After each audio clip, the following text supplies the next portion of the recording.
बदायूं की घटना को लेकर समाजवादी पार्टी बीजेपी सरकार पर आरोप लगा रही है। इसी पर बातचीत के लिए हमारे साथ बीजेपी के वरिष्ठ नेता पूर्व केंद्रीय मंत्री मुख्तार अब्बास नकवी साहब मौजूद है। सर, बदायूं में जो घटना घटी देर रात, एनकाउंटर एक आरोपी का किया गया है, लेकिन समाजवादी पार्टी बीजेपी सरकार पर आरोप लगा रही है। बदायूं में जो कुछ अपराध हुआ है वो इंसानियत को शर्मसार करने वाला है।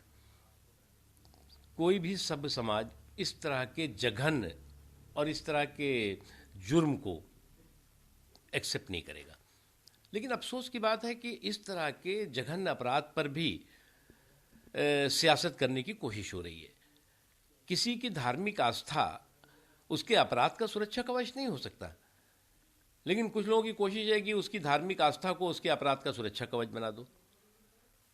और अफसोस की बात यह है कि चाहे वो समाजवादी पार्टी हो, चाहे कांग्रेस पार्टी हो, या और जो सो कॉल्ड सेकुलर सिंडिकेट है, उन्होंने जिस तरह से इस तरह के जुर्म को, इस तरह के जुर्म को और इस तरह के अपराधों को अपनी सांप्रदायिक सियासत का हथियार बनाया, उसका नतीजा है कि ऐसे लोग जो है वो बेखौफ होकर के अपराध करने की हिम्मत करते हैं। वो तो नरेंद्र मोदी जी की सरकार है, योगी साहब की वहाँ सरकार है कि इस तरह के अपराधी जो करते हैं तो उनको फौरन उसका हिसाब किताब होता है, उसको सबक सिखाया जाता है। समाजवादी पार्टी सीधे तौर पर यह आरोप लगा रही है कि चूंकि लोकसभा का चुनाव है, इसीलिए बीजेपी दंगा फसाद उत्तर प्रदेश में कराना। बताओ आप, बीजेपी ने किया है क्या?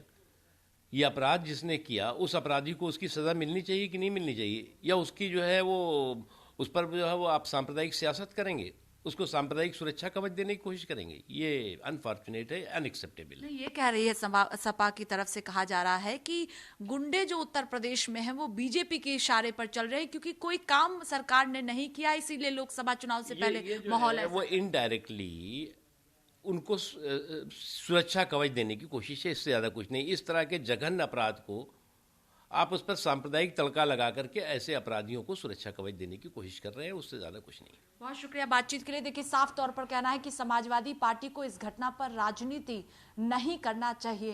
कैमरा पर्सन रोहित के साथ स्वाति पाठक, भारत समाचार, दिल्ली।